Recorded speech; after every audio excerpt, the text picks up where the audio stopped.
Bonsoir, bonsoir à toutes et à tous. On va se laisser juste une petite minute le temps que tout le monde s'installe confortablement. Pour l'instant, nous sommes 66 en comptant les invités, mais en tout cas, vous êtes 61 à être présents. Merci encore. Donc, on est en direct des studios de Récréation à Limoges. Et donc, nous allons accueillir d'ici quelques petits instants notre invité qui se nomme Célia Audan. Vous avez pu le voir sur le petit synopsis de nos différents événements, qu'ils soient sur Facebook ou sur le site de récréations.com. On va commencer rapidement. Je vais faire juste une petite introduction pour vous remettre un petit peu en contexte pour ceux qui sont arrivés par hasard. Et puis après, j'inviterai Célia Audan à nous rejoindre. Donc, bonsoir à toutes les curieuses et à tous les curieux. Donc, on vous convie ce soir à une vidéo exceptionnelle où l'on va s'intéresser aux jeux vidéo et plus précisément aux processus cognitifs ou processus mentaux qui sont pris en compte aujourd'hui dans la conception d'un jeu vidéo. Alors, peu pris en compte encore il y a une dizaine, voire une vingtaine d'années. On aura plus de précision sur le nombre d'années car je ne suis pas très bon en chiffres.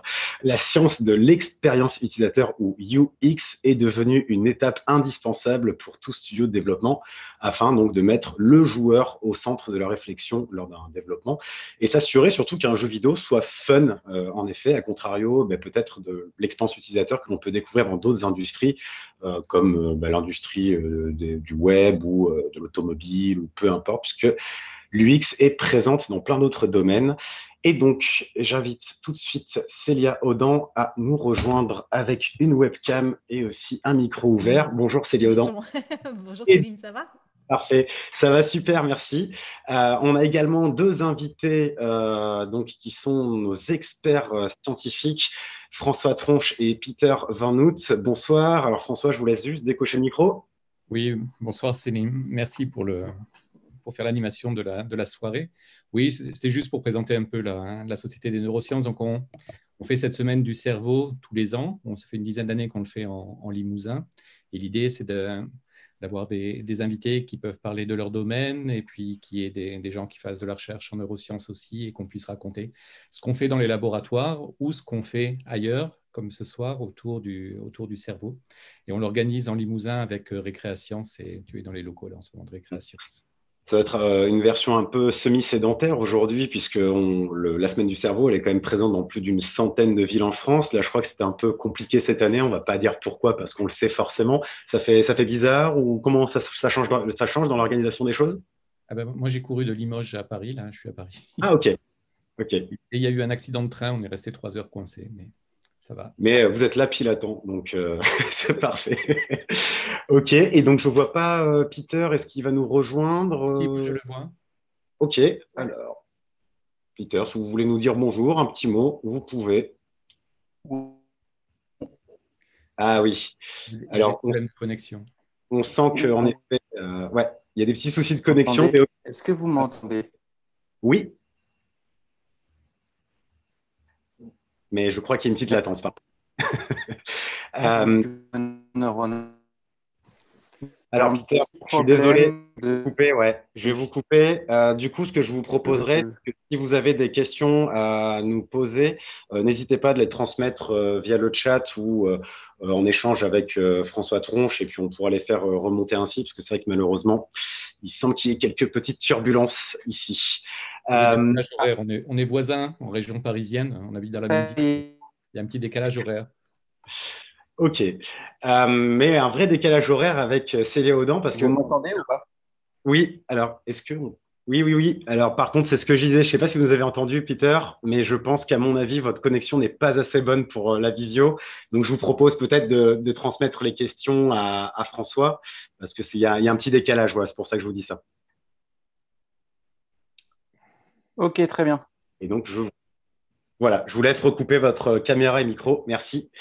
Et donc, on va enchaîner tout de suite. Alors, juste avant, je voulais vous préciser que c'est un événement donc organisé, comme vous l'aviez très bien dit, François, par Récréascience en local. C'est d'ailleurs également une visio qui est diffusée en direct sur des ondes radiophoniques, sur les ondes de la radio Bob FM 89, que l'on remercie de nous suivre. Et puis, vous aurez l'occasion aussi d'écouter ce que l'on dit actuellement en podcast à partir du début de la semaine prochaine. Donc, eh bien, je vais peut-être maintenant laisser la parole à Célia Audan. Je tiens à le préciser, comme je l'avais dit en introduction, que notre discussion va se baser autour d'un livre qui va sûrement pas apparaître à l'envers. Ah non, il est à l'endroit grâce à la webcam, c'est super. Donc, qui se nomme Dans le cerveau du gamer, qui C'est du s'appelle... bon UX, ça, justement. Voilà, c'est parfait, parce que moi, j'étais convaincu qu'elle allait apparaître à l'envers comme les anciennes versions de webcam, mais bon, la technologie a évolué assez vite. En tout cas, cette visio porte le nom de votre livre que vous avez sorti l'an dernier, parce que c'était en 2020 en version française, Oui. chez Duno, mais il y avait une version anglaise qui était sortie, je crois, en 2018, si je ne dis pas de bêtises. 2017. 2017, bon voilà, première bêtise avec les chiffres. J'ai dit dès le début en intro, de toute façon, que les chiffres et moi, c'était pas trop ça. N'hésitez pas à me corriger au De toute cas façon, où. notre mémoire est faillible, on va en parler. Super, merci beaucoup de me sauver la vie sur ça.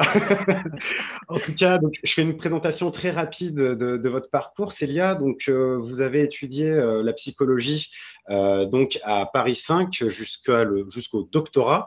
Vous n'avez jamais été psychologue, mais par contre, vous vous êtes très vite intéressé donc au monde du jeu et plus précisément tout d'abord le jeu ludique. Donc, c'était un petit peu les jouets éducatifs pour les enfants. Sauf qu'a priori, ce n'était pas forcément un monde qui vous avait intéressé, on va dire, dans votre manière d'apporter votre pierre à l'édifice. Vous me repréciserez peut-être cela après. Et vous avez très vite ensuite glissé dans le monde du jeu vidéo, presque par accident, j'ai envie de dire. Et vous avez commencé donc chez un développeur français, l'un des plus connus, qui se nomme Ubisoft, que vous avez rejoint tout d'abord à Paris. Ensuite, vous êtes parti à Montréal, dans leurs locaux à Montréal. Et puis, c'est suivi donc un enchaînement chez LucasArts, avant malheureusement la fermeture de LucasArts, comme on le connaît à cause ou grâce, je ne sais pas d'ailleurs, du rachat de la part de Disney, des studios. Et pour terminer, vous êtes arrivé en 2013 chez un studio qui est maintenant connu grâce à une licence qui a explosé mondialement. Voilà. Pardon, j'ai pas entendu. Un petit jeu sympa. Ah mince, on a un décalage. Ouais, non. Je vais éviter de faire des petits commentaires alors. Pas de souci. Et donc oui, un petit jeu, voilà comme ça, hein, qui s'appelle Fortnite. Et c'est le développeur, enfin l'éditeur, le studio en tout cas se nomme Epic Games. Et vous avez donc contribué, en tout cas en tant que directrice UX, si je ne dis pas de bêtises sur les intitulés, à mettre en avant développer, mettre en avant, et surtout que ce jeu ait le succès que l'on connaît aujourd'hui. Voilà un petit peu sur le parcours. J'imagine que j'ai fait plein de raccourcis, que je ne vous ai pas précisé de bonnes choses. C'est à vous. C'est gentil, non, c'est bien résumé. Alors, j'ai le statut de psychologue, mais j'ai jamais exercé en tant que psychologue. À l'époque, moi, j'ai eu pendant mon DEA, il n'y a plus de DEA aujourd'hui, mais on pouvait faire des stages en entreprise ou en crèche. Mais j'ai fait un stage en crèche, donc j'ai le statut de psychologue, mais je n'exerce pas en tant que psychologue. Mais la plupart des gens me présentent comme psychologue, donc j'ai lâché l'affaire un petit peu parce que c'est difficile, c'est tellement compliqué tous ces statuts. Oui, la dernière chose, c'est que j'ai quitté Epic en 2017, en octobre 2017, donc ça fait quand même pas mal de temps que j'ai quitté Epic. Et depuis, je suis indépendante, je travaille en freelance. Voilà. Donc, dans le cadre de votre travail aujourd'hui, vous faites le tour du globe pour faire des conférences autour de En l'UX. ligne. Aujourd'hui, je suis en ligne. Voilà. Du coup, est-ce que vous continuez en freelance à travailler auprès de studios de jeux vidéo encore aujourd'hui? Oui, c'est à peu près 90% de ce que je fais. Je travaille encore beaucoup avec les studios de jeux parce que l'approche UX, donc expérience utilisateur, est encore très peu connue, ou quand elle est connue, elle n'est pas bien comprise, ou il n'y a pas encore vraiment de processus qui sont adaptés. Et donc, j'interviens avec beaucoup de studios, alors des gros studios, mais aussi des studios de moyenne taille et même des studios indépendants, donc avec très peu de personnes, justement pour les aider à avancer sur leur sujet et faire en sorte que leur jeu soit ait plus de succès, parce que la plupart du temps, on parle de Fortnite parce que ça fait énormément de bruit et ça a eu beaucoup de succès, mais la plupart des jeux n'ont pas ce succès et beaucoup de studios doivent fermer, beaucoup d'équipes sont renvoyées, donc c'est assez dur en fait d'arriver à faire un bon jeu vidéo et les gens ne savent pas forcément, ne connaissent pas cet aspect-là. On connaît plus l'aspect paillette des grands jeux, mais il y a énormément de jeux qui sortent, des milliers de jeux qui sortent sortent tous les ans et la plupart échouent. Donc, c'est assez difficile en fait.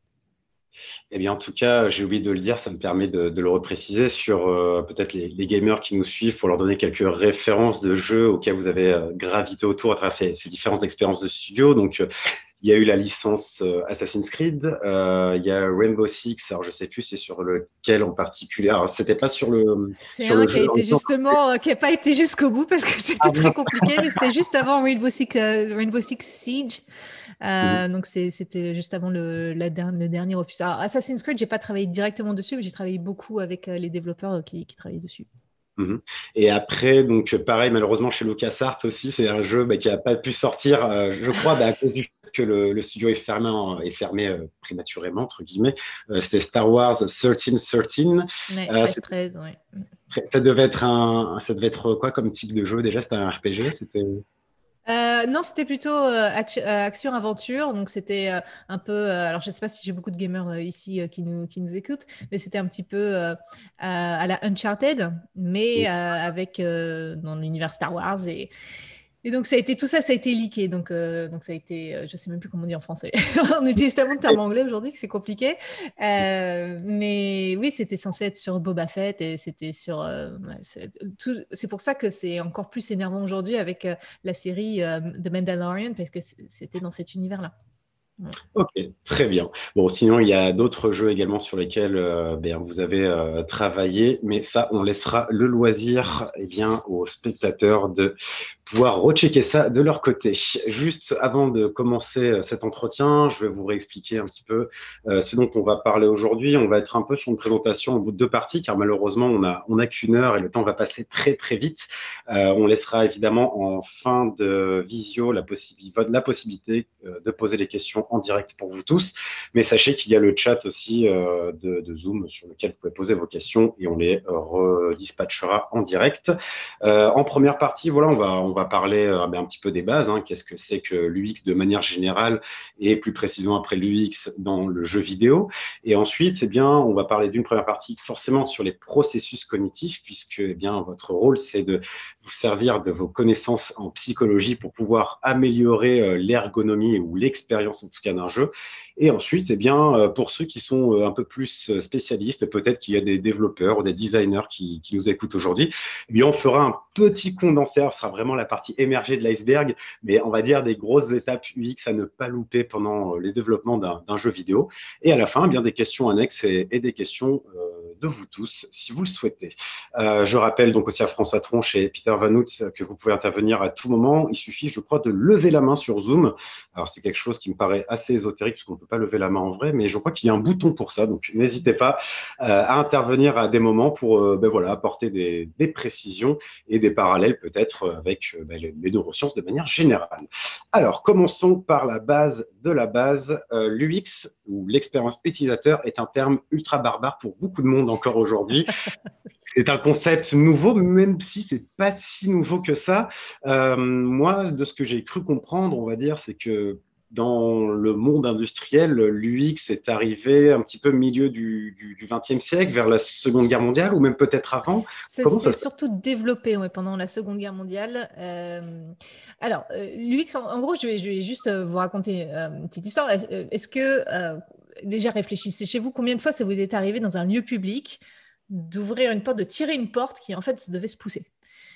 Ouais, ça, c'est un petit peu énervant. Et ça arrive parce qu'on voit une poignée sur la porte et on ne va pas lire s'il faut pousser et tirer, même si c'est marqué, parce qu'on n'a pas le temps, on ne lit pas.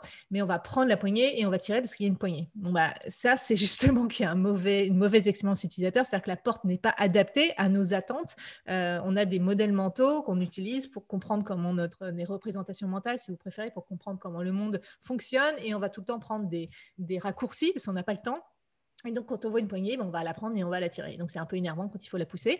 Donc, l'UX, l'expérience utilisateur, c'est de se mettre à la place des gens et se dire, de ce côté-là, en fait, on ne va pas mettre une poignée, on va mettre une plaque. Comme ça, les gens vont comprendre qu'il faut pousser. Il n'y a que ça qu'on peut faire avec la porte. Et il n'y a même plus besoin de marquer pousser et tirer. Donc, en gros, c'est ça, l'expérience utilisateur. Mais ça a eu plusieurs noms au cours des décennies. Et ça s'est surtout développé pendant la Seconde Guerre mondiale. Parce que, alors c'est un peu triste comme histoire, mais il y a eu beaucoup de pilotes qui étaient surentraînés et pilotes, mais qui se trompaient de bouton d'un avion à un autre parce que les cockpits n'étaient pas standardisés à l'époque. Et l'idée, c'était on va optimiser les avions pour les ingénieurs ou pour la fabrication, pour que ce soit plus facile à fabriquer et pour que les ingénieurs soient plus faciles à construire, plutôt que d'optimiser pour la personne qui va utiliser l'avion. Et comme on a une mémoire faillible, même si on est surentraîné, d'un avion à un autre, on peut se tromper, surtout si on est en situation de stress, comme en temps de guerre. Et donc, il y a eu des problèmes, ce qui fait que il y a des avions qui sont crashés parce qu'ils ont appuyé sur un bouton qui fait que le train d'atterrissage sortait plutôt que de faire bouger les flaps sur les côtés, ou même il y a eu des morts. Et donc, ça a démarré plutôt chez les militaires pour essayer d'optimiser que ce soit les armes, les avions, etc., pour l'être humain, en prenant en compte que l'être humain, même s'il est surentraîné, va faire des erreurs parce qu'on est faillible en tant qu'être humain. Et donc, on va prendre ça en compte. Et plutôt que de designer des objets pour que ce soit facile pour les designers ou pour les ingénieurs ou pour la chaîne de production, on va plutôt les designer, les construire, les concevoir de façon qu'ils soient adaptés à l'utilisation humaine. Et c'est ça ce qu'on appelle les facteurs humains. Donc, au départ, on utilisait plutôt ce terme-là, les facteurs humains. En français, on utilisait plutôt l'ergonomie. Donc, on a l'ergonomie physique. On va penser les objets pour que ce soit plus facile pour nous d'ouvrir. Donc, les ouvertures faciles, c'est un exemple de ça. Mais on a aussi l'ergonomie cognitive. On va penser les objets pour que les humains puissent plus facilement les utiliser et appréhendent l'environnement de façon plus facile. Alors, si tu veux, pardon, on s'est tutoyé avant, donc du coup, j'ai dit. C'est vrai, et là, c'est la magie de la vidéo, on se voit, c'est beaucoup plus formel. Ouais, donc Céline, je vous montre une petite image que j'utilise souvent dans mes conférences. Quand on regarde un parc, comment un parc et l'architecture d'un parc, on va concevoir le parc d'une certaine façon dont on pense qui nous intéresse, nous, de le designer. Mais ça, c'est le design, c'est-à-dire que c'est notre conception, notre perception de comment doit être le parc, comment doit être l'objet. Sauf que les utilisateurs du parc, eux, ils s'en fichent de suivre la grande allée. Donc, pour ceux qui nous écoutent, il y a une grande allée bien pavée, etc. Mais on voit qu'il y a une trace dans l'herbe où on voit tous les gens qui traversent en coupant parce qu'ils ne veulent pas prendre la grande allée parce qu'en fait, ça leur fait un détour s'ils veulent prendre la sortie qui est tout de suite à droite. Et donc, c'est ça l'expérience utilisateur, c'est se détacher de nous, ce qu'on essaye de faire pour un environnement, un système, un service, un objet, et se mettre à la place de l'utilisateur, de comprendre qu'est-ce qu'ils cherchent à faire, quels sont leurs objectifs, comment ils vont appréhender l'environnement. Et comme une expérience se passe toujours dans le cerveau des gens, on essaie de comprendre comment le cerveau fonctionne. Voilà. Et J'espère alors, que j'ai simplifié. ah non, non, Alors, l'UX, excusez-moi, je n'ai pas terminé comment on est arrivé à ce terme d'UX. Ça, c'est Donald Norman, qui est un designer américain, qui a été notamment vice-président chez Apple pendant un moment. Il voulait un terme qui appréhendait toute l'expérience d'un utilisateur du début à la fin. Pas juste quand on interagissait avec le produit, enfin le service ou peu importe ce que l'on design, mais aussi comment est-ce qu'on en entend parler du produit. Donc la publicité, ou est-ce qu'on en entend parler par un ami, comment on va acheter le produit, donc l'expérience que l'utilisateur va avoir dans une boutique. Donc si on pense les boutiques Apple, elles ont une expérience bien particulière. Qu'est-ce qui se passe quand on télécharge le produit ou quand on enlève le produit de la boîte? Qu'est-ce qui se passe quand on utilise le produit? Et qu'est-ce qui se passe après si on a besoin, si ça ne marche pas, on ne comprend pas quelque chose et on doit contacter le service consommateur. Donc, il a utilisé ce terme-là, c'est lui qui a popularisé ce terme pour prendre en compte l'ensemble de l'expérience de quelqu'un qui va avec un écosystème pour un produit ou un service. et il parlait pas aussi d'expérience émotionnelle aussi, justement, où il y a ce moment-là où cette dimension arrive, en plus, là où au début, l'UX, c'était vraiment pour des choses très pratiques. Et là, notamment dans le jeu vidéo, on va y venir. Il y a des nouveaux mécanismes que l'on doit prendre en compte dans cette expérience-là. C'est quoi l'expérience Ils ne sont pas nouveaux, c'est qu'on les comprend un peu mieux. C'est-à-dire qu'on a vu, surtout donc après la Seconde Guerre mondiale, on s'est aperçu que ce n'est pas seulement la fonctionnalité qui intéresse les gens, mais c'est aussi l'aspect émotionnel des objets. Et on prend souvent l'exemple de l'iPhone et on le compare avec le BlackBerry à l'époque, je ne sais pas si vous vous souvenez des BlackBerry, mais l'iPhone, quand il est sorti, le premier iPhone avait moins de fonctionnalités que le BlackBerry. Mais il était plus agréable à utiliser. Donc déjà, c'est un bel objet, c'est tout lisse, c'est doux, il n'y a qu'un seul bouton, il n'y avait qu'un seul bouton à l'époque. Et donc, ce n'est pas juste plus utilisable, c'est aussi plus engageant et plus intéressant à utiliser. Ça crée certaines émotions. Et donc, en général, on va à fonctionnalité égale et même parfois à fonctionnalité moindre, on va choisir des objets qui sont plus intéressants à interagir avec. Ok, très bien. Et bien maintenant qu'on a fait un petit peu ce petit tour de l'historique de l'UX, je vais pas, non, j'allais poser une question sur quelles sont les missions types de l'UX strategist, mais je crois que, à mon avis, on va peut-être un peu y toucher dans les points suivants. Ouais. En Voilà. fait, en gros, c'est vraiment juste comprendre à qui on s'adresse, quels sont les utilisateurs qui vont utiliser ce produit, qui sont-ils et pourquoi est-ce qu'ils veulent utiliser ce produit et quelle expérience on veut leur offrir.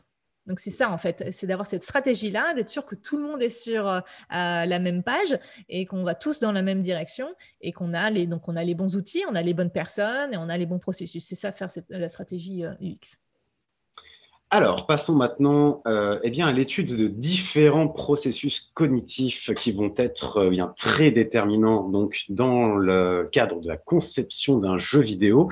Quels mécanismes du cerveau vont être eh bien, chatouillés par les jeux vidéo ludiques? Quels biais on peut rencontrer? Quelles sont les solutions que l'on peut trouver dans la création d'un jeu vidéo? Alors, il n'y a pas de formule magique, je crois, dans l'UX. Hein. Ça va être beaucoup du test et de la connaissance voilà, autour de ces différents processus mentaux. Commençons peut-être par un premier processus qui est la perception.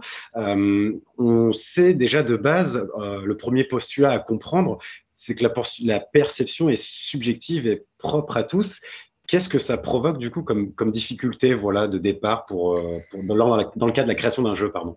Ah ben, c'est un gros problème parce que si la perception est subjective, ça veut dire qu'on ne va pas tous percevoir les choses de la même façon. Et si moi, j'estime que si j'utilise cette icône ou un son ou une image en particulier, que je pense que pour moi, ça évoque quelque chose de bien précis et qu'on se dit, bon, bah voilà, ça va être simple, ça va être intuitif pour les gens qui vont l'utiliser, bah déjà, on part du principe que les personnes vont percevoir les choses de la même façon que nous, on les a comprises au moment où on les a conçues. Or, c'est un problème parce que la perception est subjective et on ne perçoit pas la réalité telle qu'elle est.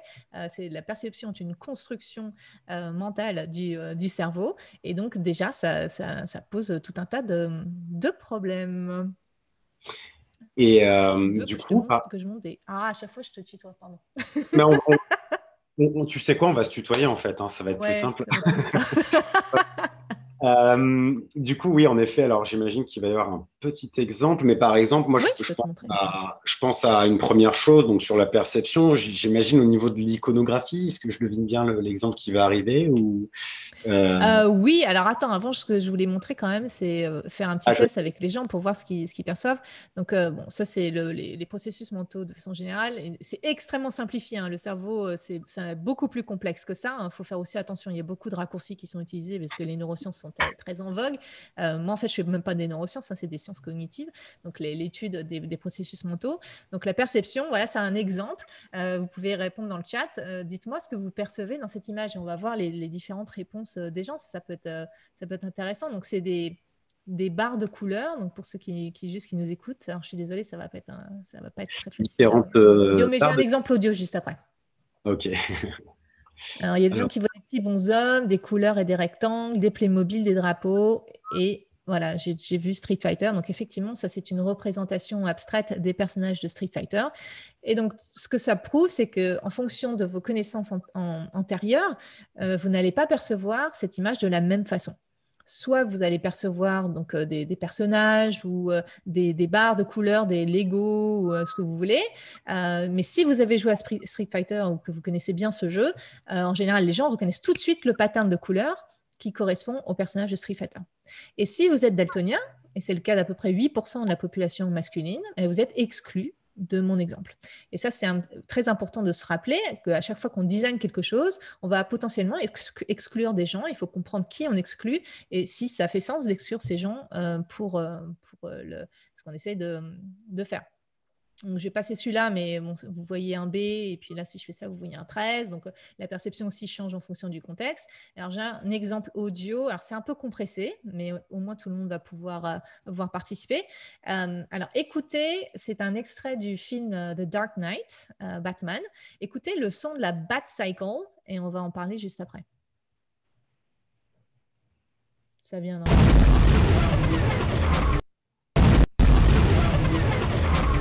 Now there's a Batman. Oh, you wanna play? Come on. Come on.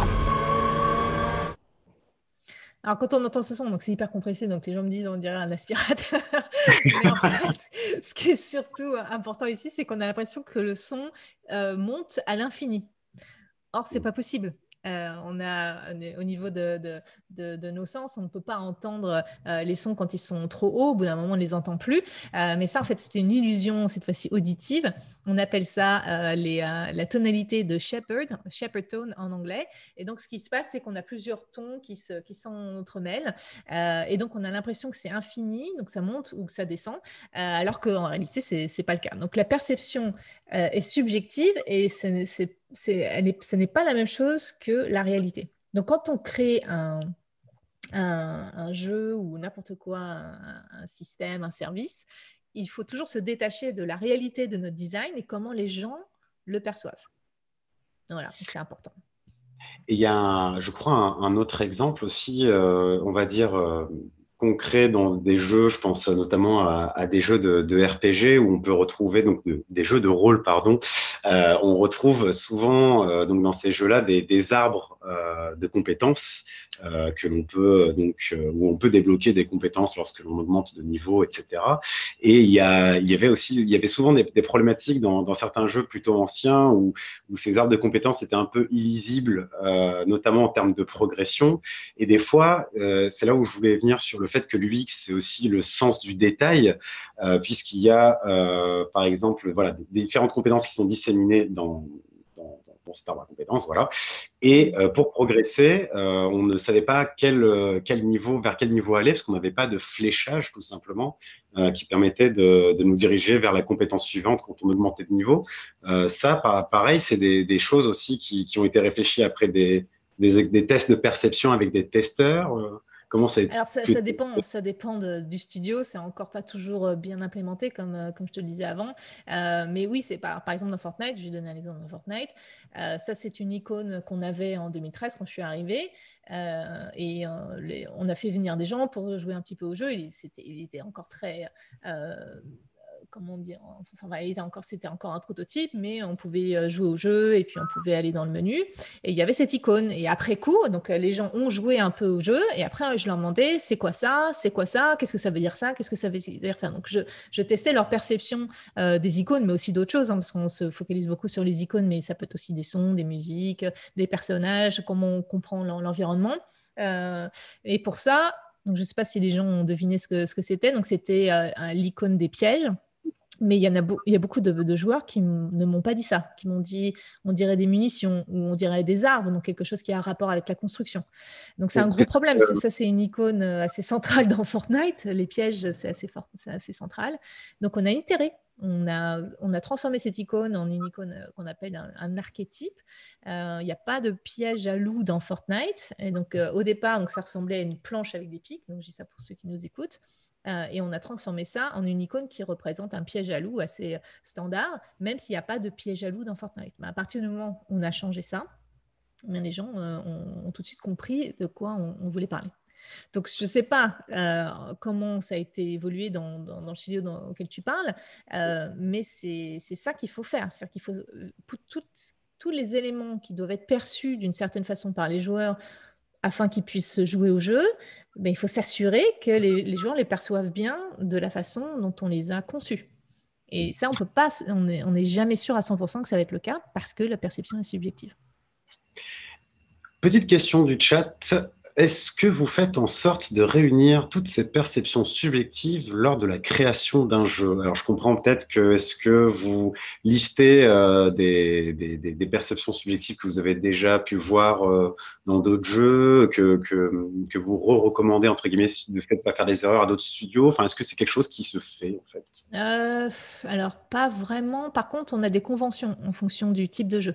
C'est-à-dire que les jeux de tir, on va avoir certaines conventions. Les jeux de rôle vont avoir certaines conventions. Les puzzle games vont avoir certaines conventions. Et donc, la plupart du temps, on va essayer de réutiliser ces conventions. Parce que même si les conventions au départ sont un peu arbitraires, si elles fonctionnent bien, vaut mieux les réutiliser parce que les gens sont déjà habitués à ces conventions. Donc, on essaye de garder ces conventions, mais on a ça aussi dans la vie, dans les outils. Moi, je donne souvent l'exemple de l'icône de sauvegarde qui est représentée par une disquette. C'est un objet qui n'existe plus, dont on n'utilise plus, mais on a toujours cette icône parce que pour l'instant, on n'a pas encore. Alors, ça dépend maintenant, on peut sauvegarder sur le cloud. Donc, dans ces cas-là, on a l'icône du nuage, donc qui représente plus le son, enfin le nom, plutôt que la fonctionnalité, alors que le piège, ça représente plutôt la fonctionnalité. Donc, on a plusieurs façons d'essayer d'aborder les choses, mais c'est ça qui est intéressant de comprendre. C'est-à-dire que ce n'est pas juste question de qui on est, ça va être en fonction de quel type de jeu on joue et donc on connaît, de quelle génération on est. C'est-à-dire que les gens de ma génération, moi j'ai utilisé des disquettes, donc pour moi c'est très clair ce que ça veut dire, mais pour les jeunes générations, ils doivent apprendre cette icône. Mais c'est aussi en fonction de la culture. On a par exemple en France, on utilise, et dans beaucoup de pays occidentaux, on utilise l'icône d'une ampoule qui s'illumine pour représenter le concept d'une idée ou d'avoir une idée. C'est une icône qui ne marche pas du tout dans certains pays, parce que ce n'est pas du tout un symbole qui est utilisé de cette façon-là. Donc voilà, en fonction de. C'est pour ça qu'il faut déterminer qui sont nos utilisateurs. Est-ce que ça va être partout dans le monde? Est-ce que ça va être lié à une culture? Est-ce que ça va être des enfants? Est-ce que ça va être des adolescents? Est-ce que ça va être des adultes? Est-ce que ça va être toutes les générations? D'où ils viennent? Qu'est-ce qu'ils ont joué comme jeu? À quoi ils sont habitués? Donc c'est ce genre de choses qu'on essaie de comprendre en amont afin de réduire les possibilités. Mais au final, c'est tester qu'il faut faire. Alors, passons maintenant à la mémoire et l'attention. Là aussi, deux processus mentaux qui sont mis à rude épreuve dans le jeu vidéo. Mais dans la vie de tous les jours aussi, dans la vie de tous les jours, en fait. Ouais. Mais je repense à certaines parties de jeux dont je tairai pour pas qu'on se moque de moi. Mais la mémoire et l'attention, évidemment, et là aussi, comme pour la perception, il y a des postulats de base en tant qu'être humain. C'est que tout d'abord, notre mémoire est faillible. Et puis, pour l'attention, on y viendra peut-être après, mais on a une attention qui est très concentrique et du coup, il va forcément y avoir des correctifs à faire dans les jeux pour améliorer l'expérience à ce niveau-là. Est-ce que tu peux nous en parler? Absolument. Alors, la mémoire, déjà, on ne mémorise pas tout. On va oublier plein de choses. Donc, il y a eu Ebbinghaus au 19e siècle qui était le premier à tester nos capacités mnésiques. Donc, il s'était testé lui-même à l'époque. Et il avait créé des non-mots, enfin des mots qui n'existaient pas pour ne pas avoir de familiarité avec le matériel. Et il les apprenait. Et puis, donc, il faisait des groupes comme ça. Puis après, il variait le moment où il devait s'en rappeler. Et quand il devait s'en rappeler tout de suite après les avoir appris par cœur, il avait 100% de bonnes réponses. Mais après juste 19 minutes, je crois que ça tombait à 60%. Et après une journée, ça tombe à 30%. Donc, on oublie pas mal de choses, surtout si ça ne nous intéresse pas ou ça n'a aucun sens. Et pour ce dont on se rappelle, en plus, ce n'est pas précis. Donc, souvent, ce que je fais comme jeu, c'est que je demande aux gens d'essayer de se rappeler la sculpture Le Penseur de Rodin, et d'essayer de se rappeler précisément comment est sa posture et notamment sur quelle jambe, singulier au pluriel, repose quel bras, singulier au pluriel. Donc, si vous voulez vous amuser à faire ce petit jeu-là, réfléchissez. Je peux montrer la réponse pour ceux qui ont le visuel. Sinon, les autres, vous pouvez googler pour voir, mais essayez de réfléchir avant pour vous rappeler quelle est sa posture. Et vous allez voir, c'est pas si facile que ça en fait, même si c'est assez iconique pour nous Français.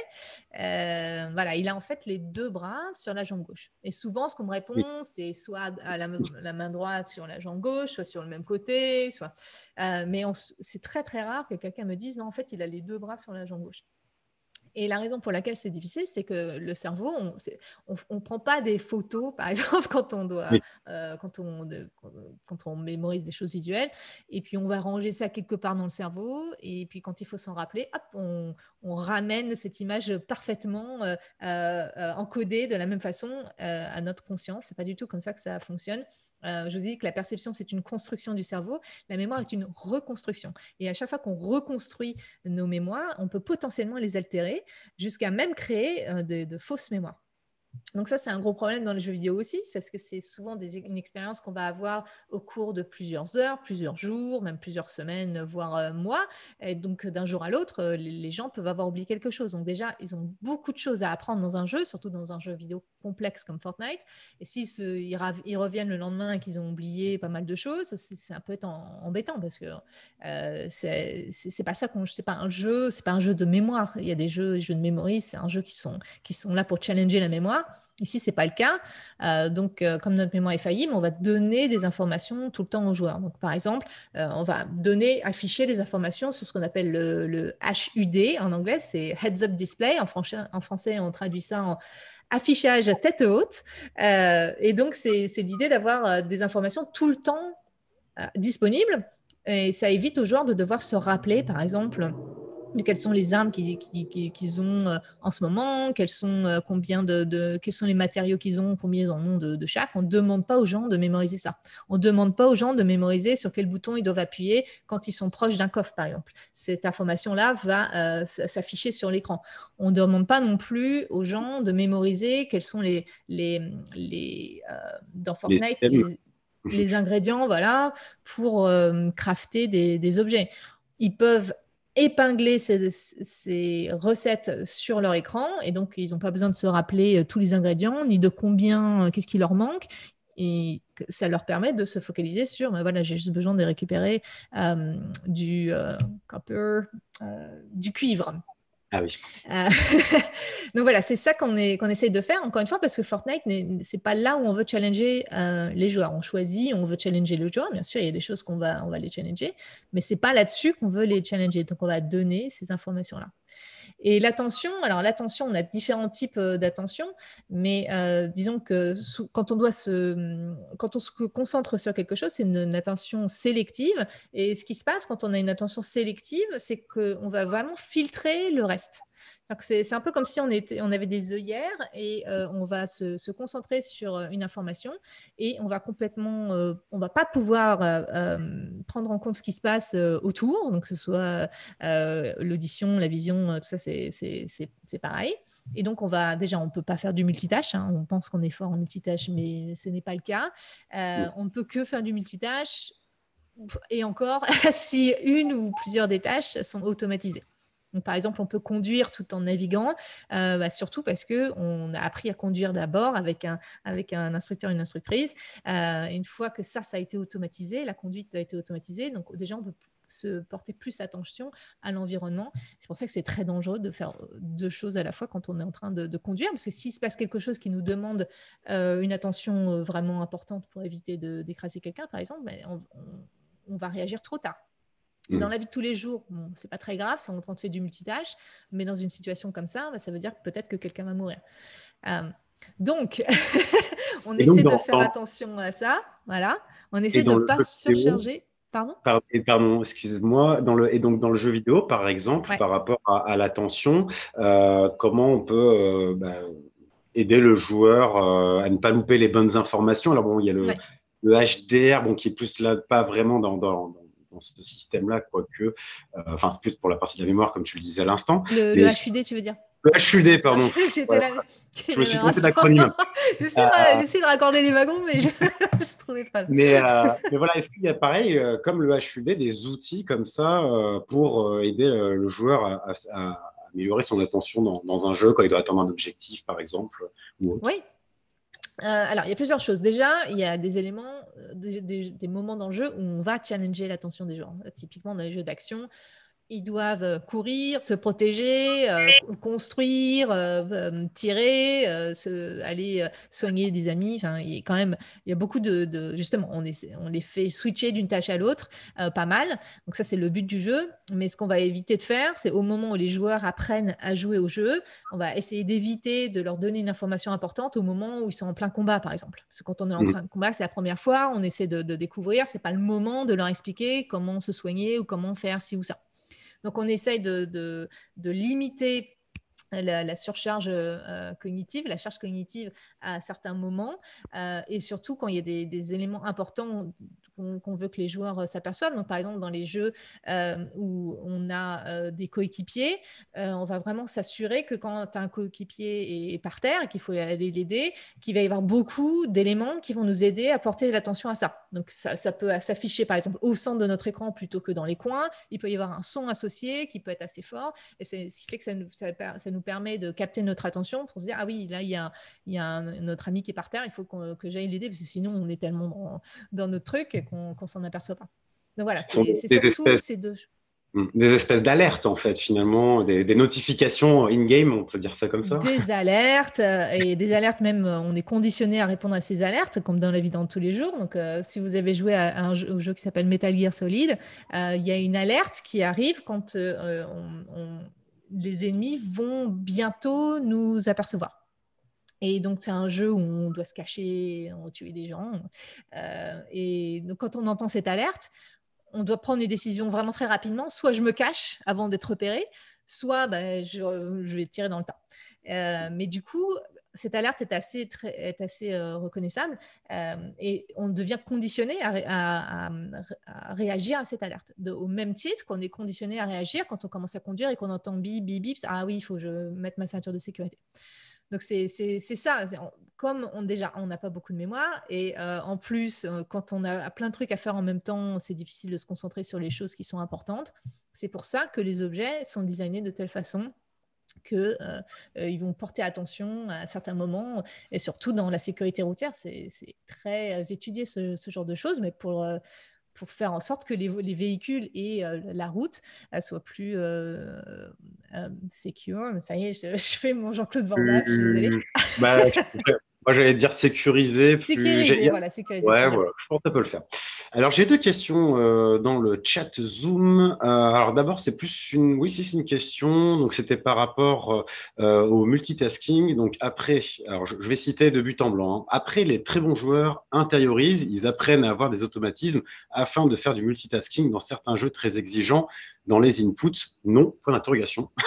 Donc, ça, est-ce que c'est quelque chose de... Voilà, est-ce que les gamers professionnels, après beaucoup d'entraînement ou autre, oui, ils arrivent à quand même, comparé aux casual, aux joueurs occasionnels, ouais, à développer du multitasking, ou ça reste de la légende urbaine?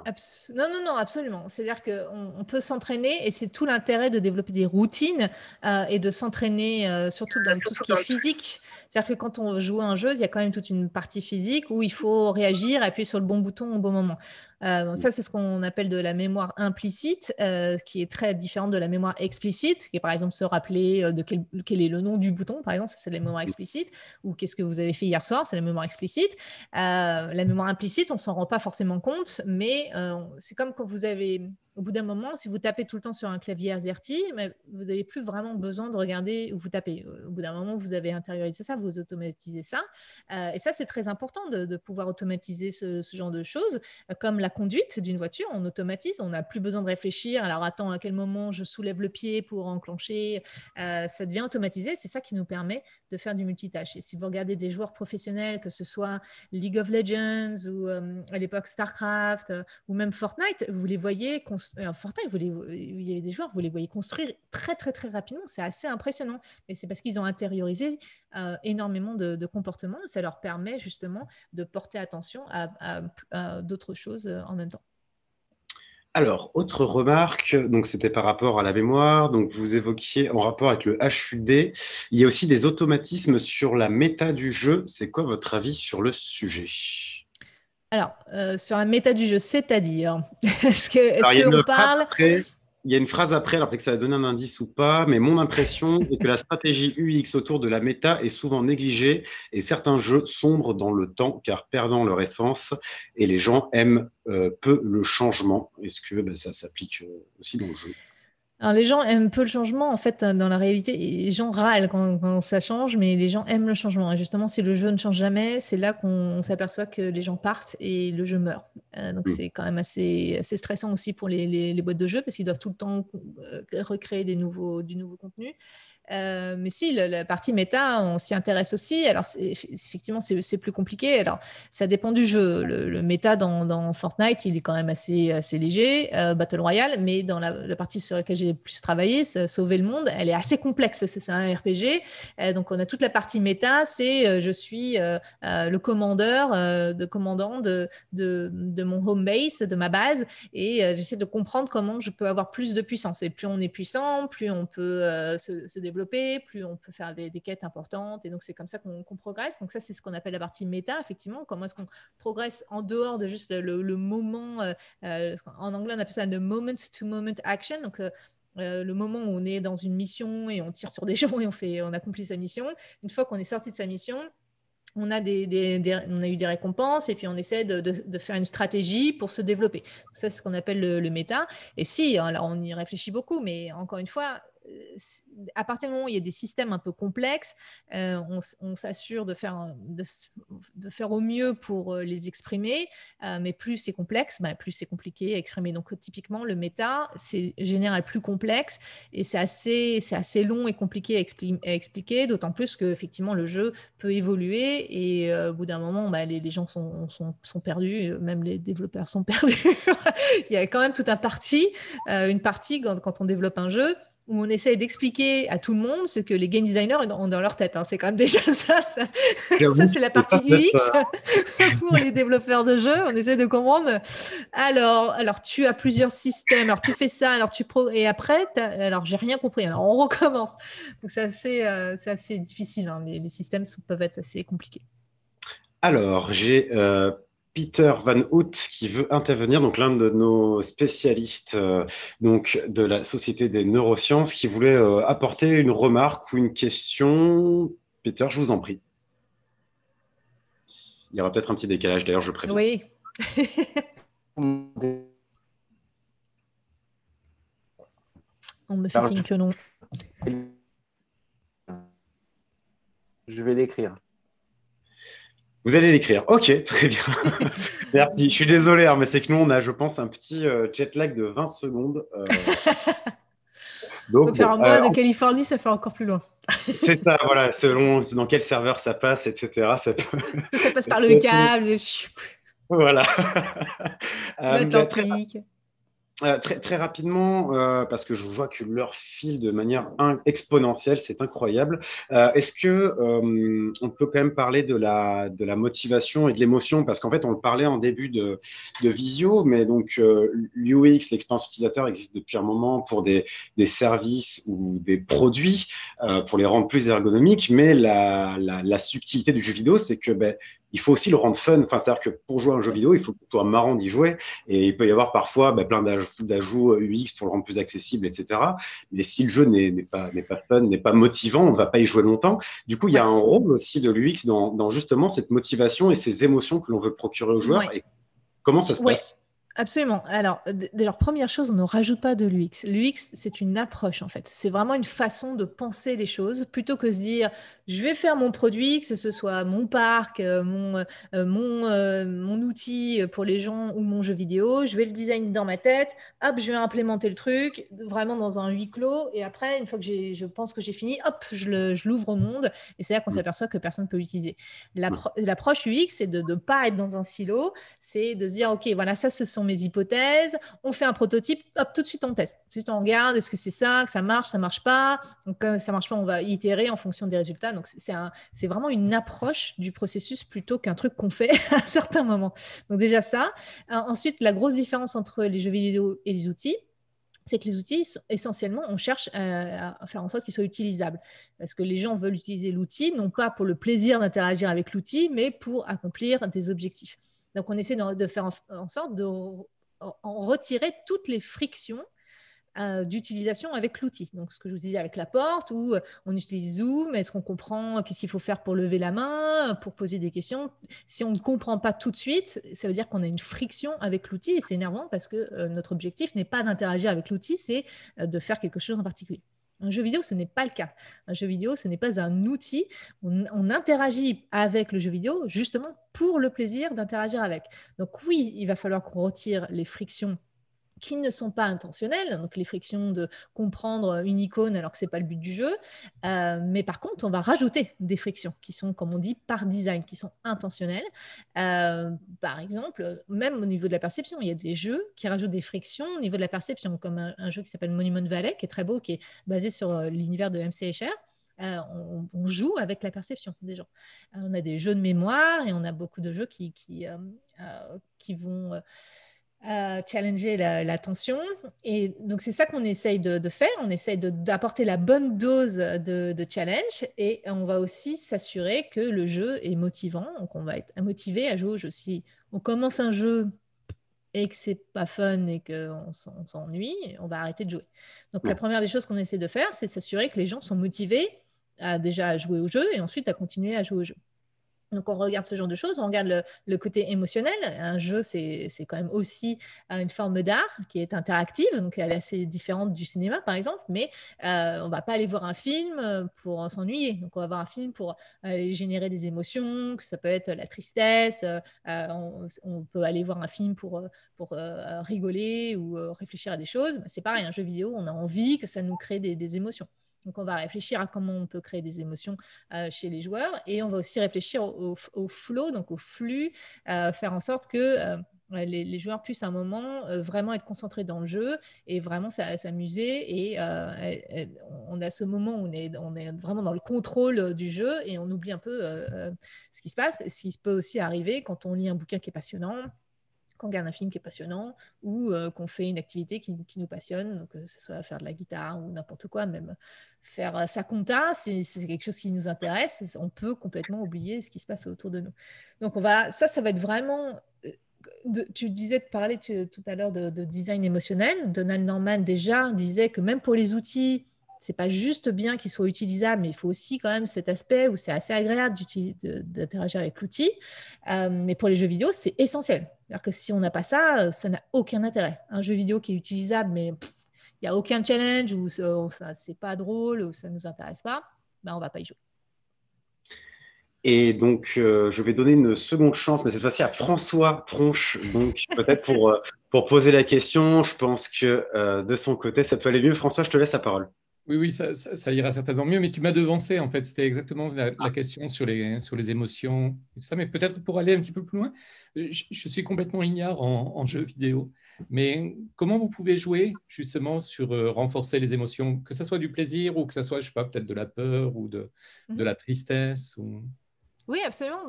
Alors, il y a beaucoup de choses qui sont similaires au cinéma. C'est-à-dire que si on a un jeu vidéo et on veut justement ce côté très action ou un peu horreur, déjà, on va choisir notre caméra différemment. C'est-à-dire qu'on va plutôt avoir une caméra qui va être à la première personne, on ne va pas forcément bien voir l'horizon, alors que si un jeu, on veut plutôt favoriser les émotions plus de stratégie et d'être en contrôle, etc., on va plutôt avoir une caméra de haut en bas. C'est un peu du même principe que la caméra dans le cadre dans les films. Si on a un cadre très serré, c'est que justement on va avoir une émotion assez intense, ou un cadre très large, on veut que les gens vraiment puissent comprendre ce qui se passe autour du personnage, par exemple. Donc c'est ce genre de choses qu'on va travailler. Il y a aussi le côté, l'aspect, on a l'impression d'avoir un sens de présence dans le jeu. Donc ça, c'est une notion qu'on travaille beaucoup. Ça peut être, par exemple, si on décide de construire quelque chose dans le jeu, techniquement, on pourrait juste cliquer sur un bouton disant construction et puis on peut juste voir un cube avec marqué une maison. D'un point de vue technique, c'est le même principe, mais ce qu'on va faire, c'est qu'on va faire en sorte qu'il y ait une narration autour de ça, et on dit, voilà, je veux construire, je ne sais pas, moi, un moulin, et donc on va tout de suite aller voir... on appelle ça un échafaudage, et puis on va avoir des personnages qui vont arriver, puis qui vont taper, il faut commencer à construire. Et donc ça, c'est ce côté présence. On a l'impression d'être présent dans le monde, que le monde est vivant et qu'on a vraiment un impact sur le monde. C'est pour ça que la narration, c'est très importante. Et puis, il y a toute l'histoire aussi du jeu vidéo. Il y a beaucoup de jeux vidéo qui sont très narratifs, donc qui ont une histoire. Donc ça, c'est encore une fois comme le cinéma. On va faire en sorte de dérouler. On peut avoir l'histoire du héros, et donc les courbes narratives de base. Donc, il y a énormément de choses qu'on fait à ce niveau-là. Mais il y a des choses qui sont parfois très techniques, qui sont vraiment au niveau du plaisir à interagir avec le système lui-même. Donc, c'est tout ce côté-là d'aspect, par exemple, s'il y a des ballons et qu'on les éclate, qu'il y ait un son qui soit sympa, que ça fasse pop, et puis qu'on ait des effets de particules. Ça, on a l'impression que le jeu a une réalité physique qui ça rend plus intéressant l'interaction avec le système. Alors, je me permets de reprendre la main parce que malheureusement, le temps est passé d'une manière exponentielle. Je viens de me rendre compte. Donc, tu en le fait, perçois de façon exponentielle, mais en une réalité, perception, qu'est-ce que le en temps? réalité, voilà, c'est ça. Qu'est-ce que le temps? Mais il est passé malheureusement trop vite dans mon esprit. Donc, c'est pour ça que malheureusement, on ne pourra pas parler un petit peu de la partie des étapes UX clés, mais j'en profite pour faire une belle promo, puisque vous avez tout dans ce livre qui s'appelle Dans le cerveau du gamer, qui est sorti chez Duno. C'était l'an dernier en version française, et donc dedans, vous pourrez donc voir les différents points, notamment que l'on devait voir sur les heuristiques d'usabilité, les 7 piliers de l'usabilité, et puis peut-être on peut avoir un petit mot quand même sur l'engageabilité, même si on en a peut-être un petit peu parlé, avec l'aspect de la motivation. Je sais Ouais, pas si ça vous c'est en mon mot rajoutez à dessus. moi. Ouais. Comme on n'avait pas trop de mots pour ça, donc il y a des gens qui parlent de fun, mais le terme fun c'est un peu compliqué parce que chacun y voit un peu midi à sa porte. Donc comme on avait utilisabilité, je me suis dit engageabilité, c'est pas mal parce que c'est vraiment, on cherche à rendre le jeu engageant, et donc il faut qu'il soit motivant. Donc on regarde la motivation, les émotions et ce qu'on appelle le game flow. Donc c'est vraiment faire en sorte que les gens puissent le jeu soit jamais ni trop difficile ni trop facile, qu'il y ait un bon rythme, qu'on puisse vraiment rester dans le jeu et qu'on soit pas genre, ça me saoule, j'arrête. Alors, du coup, j'arrête aussi parce qu'il y a beaucoup de questions. Et donc, Ok. il y en a une première. Donc, je vais lire en direct. Dans l'UX, vous y implémentez tous les types d'utilisateurs. Alors, je crois qu'on a parlé de ciblage tout à l'heure. Ouais. Comme vous en parliez tout à l'heure, les personnes daltoniennes, épileptiques ou photosensibles ou par tranche d'âge, j'imagine que donc il y a une réflexion qui est faite sur ce Absolument. type. Donc, ça, c'est très important, c'est ce qu'on appelle l'accessibilité. On veut s'assurer que le jeu soit accessible aux personnes en situation de handicap.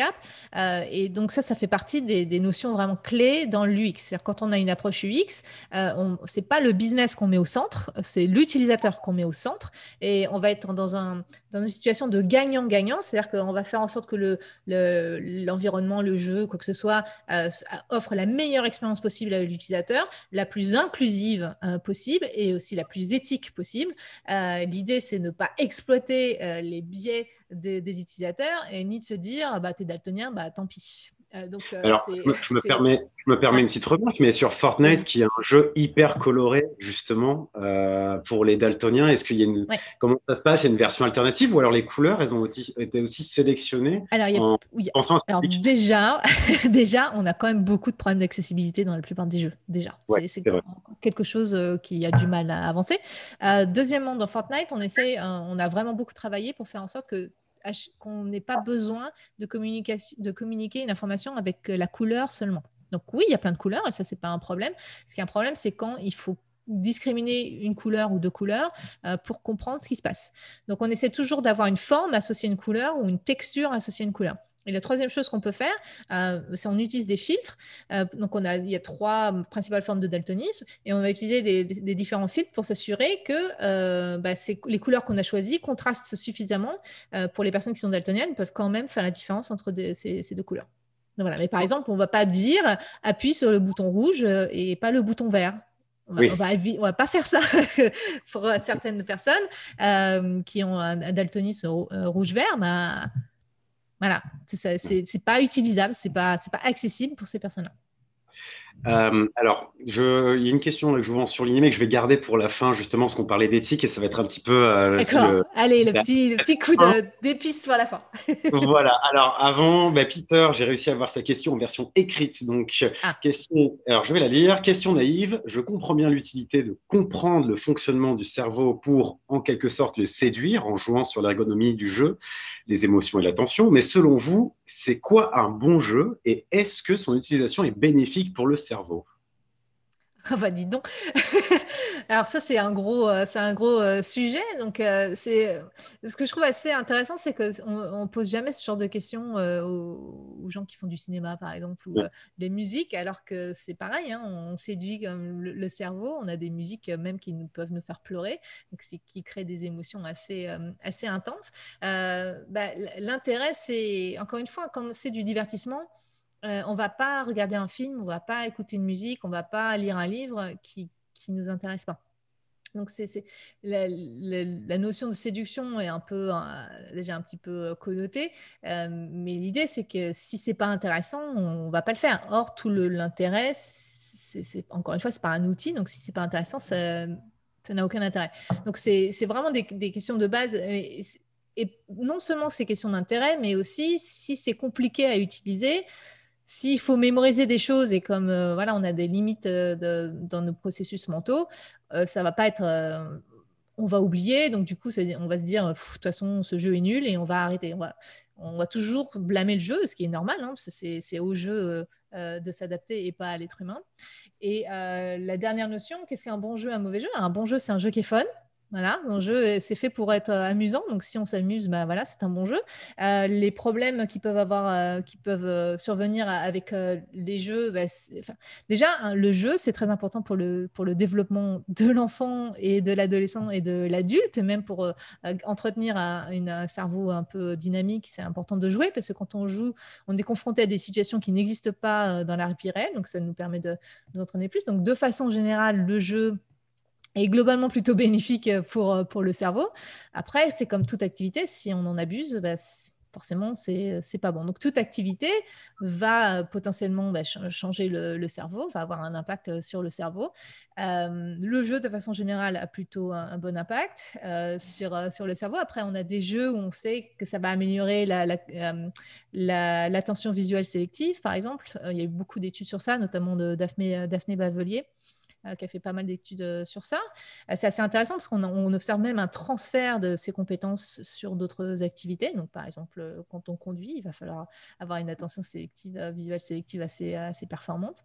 Donc, on a ça qui a été étudié. Il y a eu, pour l'instant, il y a beaucoup d'études il y a beaucoup de claims, beaucoup d'affirmations des deux côtés. C'est-à-dire qu'il y a des gens qui se disent que les jeux vidéo, ça va sauver le monde parce que ça nous permet de développer tellement de compétences. Et bon, c'est très exagéré, mais il y a aussi des personnes de l'autre côté qui vont dire que les jeux vidéo, ça rend idiot, et ça aussi, c'est très exagéré. Donc, on est un peu au centre, mais comme n'importe quelle activité, il ne faut pas en abuser. On a aussi besoin de sortir, d'avoir une activité physique. Donc, les activités sédentaires, que ce soit le jeu vidéo ou lire un livre, c'est pas bon quand c'est trop longtemps. Et voilà, il faut juste trouver un bon équilibre. Mais effectivement, si on en abuse, c'est jamais bon. C'est comme tout, il ne faut pas abuser. Une question assez intéressante. Y a-t-il une différence entre les nudges et l'UX? Oui, alors les nudges, c'est quand on utilise on essaie d'influencer, on utilise des symboles ou des éléments de design pour influencer les gens à faire une chose en particulier. Alors, souvent, quand on utilise le terme nudge, c'est quand on fait ça dans un esprit plutôt bienveillant. En général, quand on a une approche UX, c'est ça qu'on fait. C'est-à-dire même le truc de base, là, que je disais, la poignée sur la porte, ça, c'est un nudge, en fait, pour vous inciter à prendre la porte et à tirer. Après, il y a des nudges qui parfois sont plutôt des dark patterns. Moi, je préfère utiliser le terme de dark pattern dans ces cas-là, parce que comme ça, c'est clair. Mais par exemple, on sait Alors, que... alors, pardon, les dark patterns, c'est quoi Ouais. pour ceux qui sont pas à l'aise avec la Alors, un langue de... dark pattern, c'est aussi un design qui est fait en sorte pour influencer les gens à utiliser l'objet d'une certaine façon. Sauf que là, ce n'est pas d'une façon bienveillante, c'est d'une façon malveillante, dans le sens où on va l'utiliser pour enrichir la société, l'entreprise, plutôt que d'être dans un esprit de soit gagnant-gagnant quand on a une approche UX, soit dans un esprit de nudge où on fait, par exemple, la voiture qui bip pour nous faire mettre notre ceinture de sécurité. C'est un nudge. Parce que même si ça nous agace et qu'il y a des personnes qui vont dire mais moi je veux pouvoir conduire sans ceinture de sécurité, on sait que si on a un accident, on risque de mourir si on n'a pas la ceinture de sécurité. Donc c'est un nudge pour nous inciter à faire quelque chose qui est bien, qui nous protège. Un dark pattern, ça va être plutôt si vous êtes en train d'acheter quelque chose, je sais pas, on va dire un truc de dingue, un billet d'avion, et qu'à un moment, donc vous achetez votre billet d'avion et que la dernière page, on vous a rajouté une ligne sur l'assurance et on vous la met d'office et vous devez le repérer pour décocher ça, pour ne pas payer l'assurance si vous ne voulez pas payer l'assurance. Ça, c'est un dark pattern. Parce qu'on sait que comme on ne fait pas bien attention à tout, on ne va pas lire toutes les petites lignes. On profite de ça pour rajouter quelque chose que l'utilisateur ne voulait pas forcément. Et on se dit, bon, bah voilà, ils vont pas le voir. Et comme ça nous fait des sous en plus. Ça, c'est un dark pattern. C'est-à-dire qu'on exploite les limites du cerveau humain, de nos processus mentaux, afin de forcer les gens, enfin en tout cas de les faire tomber dans le panneau. Et ça, c'est bénéfique pour l'entreprise, c'est pas bénéfique pour la personne. Enfin, à moins qu'on se dise c'est mieux pour elle qu'elle prenne l'assurance. On sait très bien que la plupart du temps, c'est plutôt, c'est plutôt pas intéressant. Donc c'est ça la différence. C'est pas tellement le procédé qui est utilisé, c'est l'intention qui est derrière. Et alors justement, pour presque conclure, parce que là on est dans notre quart d'heure Limousin, donc c'est que dans notre région, on dépasse d'un quart d'heure en général, mais ça ne nous dérange pas, parce que c'est très passionnant et que malheureusement c'est très frustrant de ne pas pouvoir tout toucher donc de l'approche UX. Mais on va faire juste une petite conclusion sur la partie éthique, parce qu'il y a un gros cliché dans le jeu vidéo qui était un peu que tu as un peu évoqué tout à l'heure, c'est sur le fait que les jeux vidéo peuvent créer des comportements malsains. Enfin, on a pu le voir, voilà. Alors ça remonte à très longtemps, mais genre pendant la tuerie de Columbine aux États-Unis, on a tout d'abord accusé le jeu vidéo qui a rendu ces enfants des tueurs, voilà, parce qu'ils jouaient à des FPS. Ce qu'on entend aussi de manière un peu latente depuis une vingtaine d'années, c'est la partie sur l'addiction, comme quoi le jeu vidéo serait un facteur seul d'addiction. Justement, sur ce point de l'addiction, où dans les médias conventionnels, on a tendance à très vite servir cet argument sur un plateau, on va casser un mythe. L'UX, l'approche UX, c'est pas de rendre les joueurs addicts, c'est pas du tout ça. Non, mais personne ne fait ça de toute façon. On crée une addiction, c'est une pathologie. Alors, je ne suis pas addictologue, mais j'ai beaucoup discuté avec des addictologues à cause de justement ces questions d'addiction aux jeux vidéo. Les addictologues, de façon générale, décrivent une addiction comme la rencontre entre un objet. Donc, ça peut être, en général, c'est plutôt une substance, donc la drogue, la cigarette, l'alcool. Mais on peut aussi parler d'un comportement, mais c'est quand même, ça pose quand même déjà plus de problèmes d'un point de vue classification. Donc, par exemple, le shopping, le jeu vidéo, le sport. Donc, c'est la rencontre entre un objet, une personne avec sa propre personnalité, son ADN, etc., et un contexte.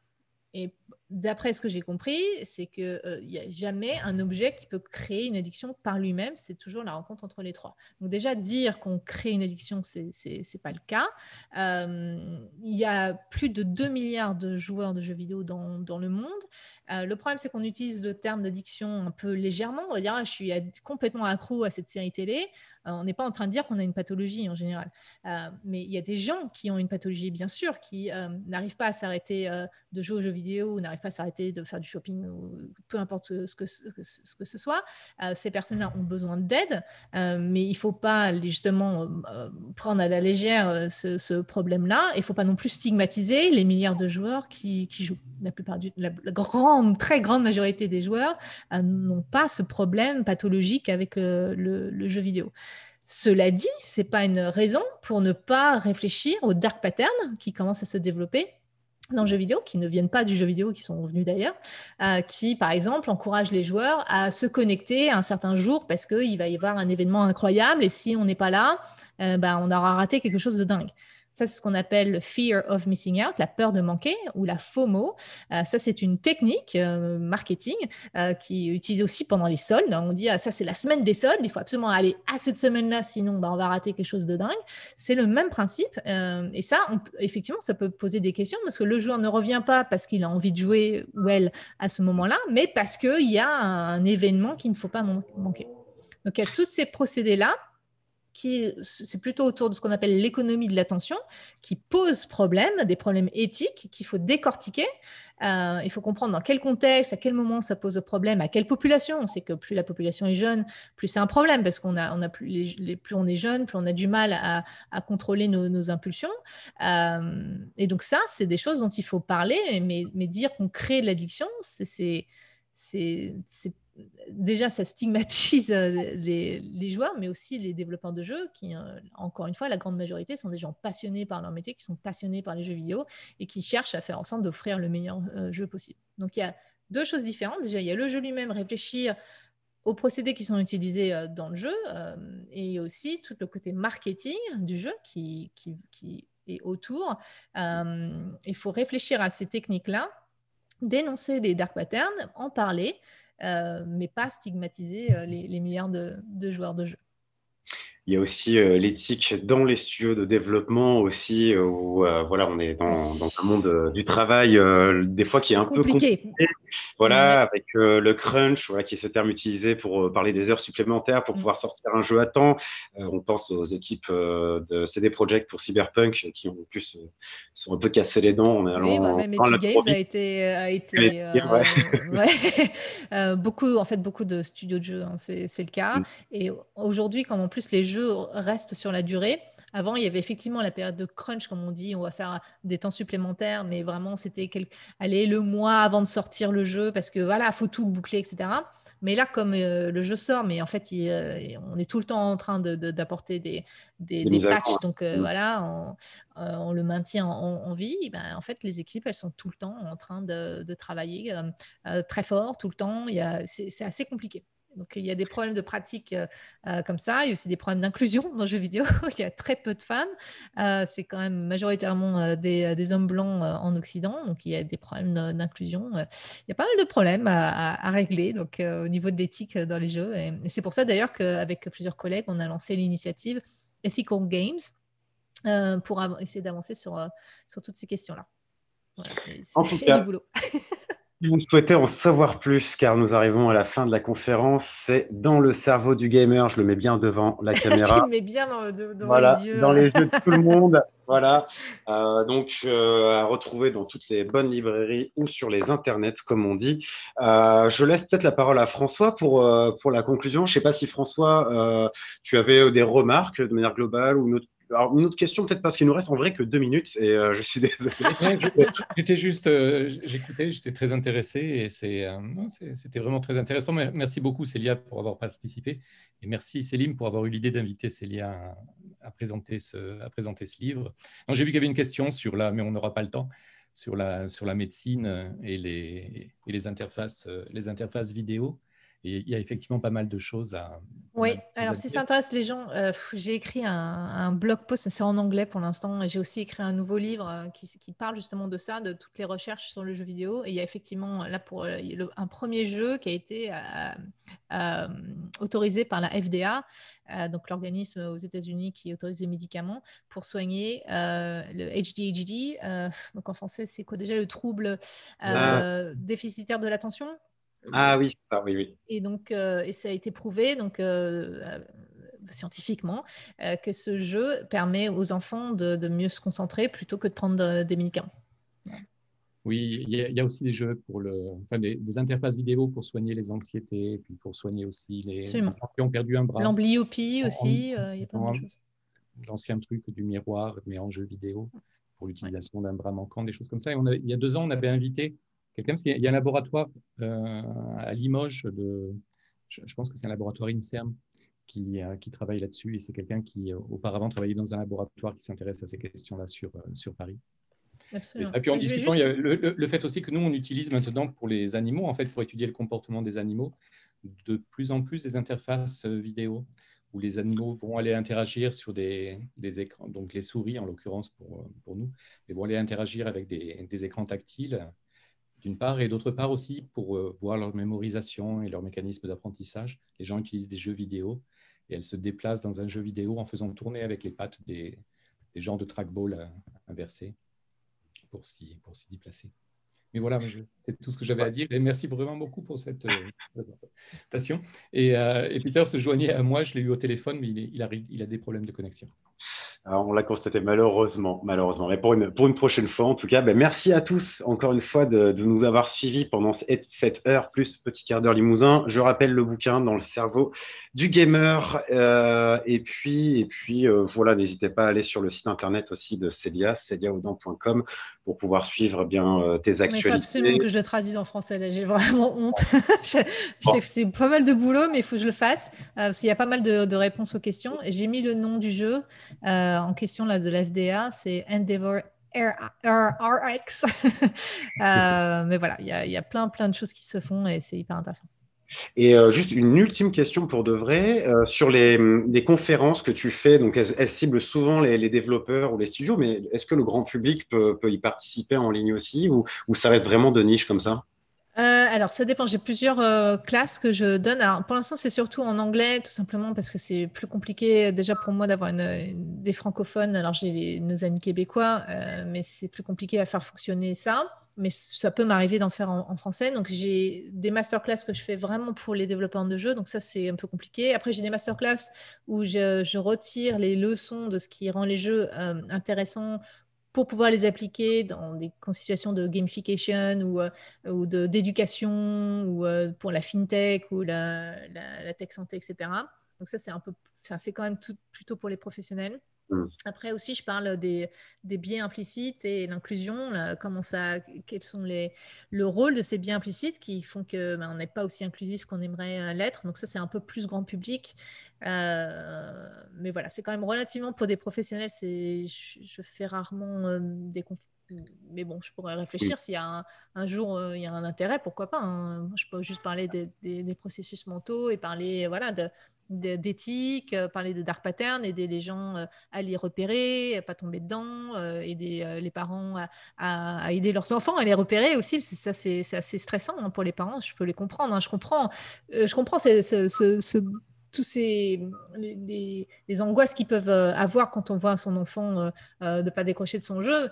Je comprends tout ça, mais alors, il y a ce côté, l'enfant veut retrouver ses amis, mais il y a aussi l'enfant est incité à jouer à cause de Dark Pattern parce que l'enfant veut avoir la skin qui est surtout les adolescents, ils veulent avoir la skin qui va être bien, sinon on ne fait pas partie du groupe. On avait les mêmes problèmes nous quand j'étais jeune, il fallait avoir les baskets la bonne marque. Là c'est pareil. Donc je pourrais réfléchir à faire des choses comme ça pour parler de tous ces processus. Pourquoi pas, mais pour l'instant, en tout cas, je ne le fais pas encore. Eh bien, n'hésitez pas, ceux qui sont encore dans le chat, à envoyer des messages sur celiaaudan.com pour avoir ce genre de conférence. Voilà, je fais un peu de lobbying de mon côté. Bon, allez, merci beaucoup en Merci tout beaucoup, cas Céline. Merci à tous. de ton temps aussi également. Bonne journée pour toi, du coup, en Californie, je le rappelle. Pour les autres, eh bien, bonne soirée, bon appétit. Et puis, on se dit à la prochaine sur recreations.com. Et puis, surtout, n'hésitez pas à vous rendre sur bobfm.org à partir de la semaine prochaine pour le podcast. Merci à tous. Salut. Merci encore, hein. Merci, au revoir. Au revoir.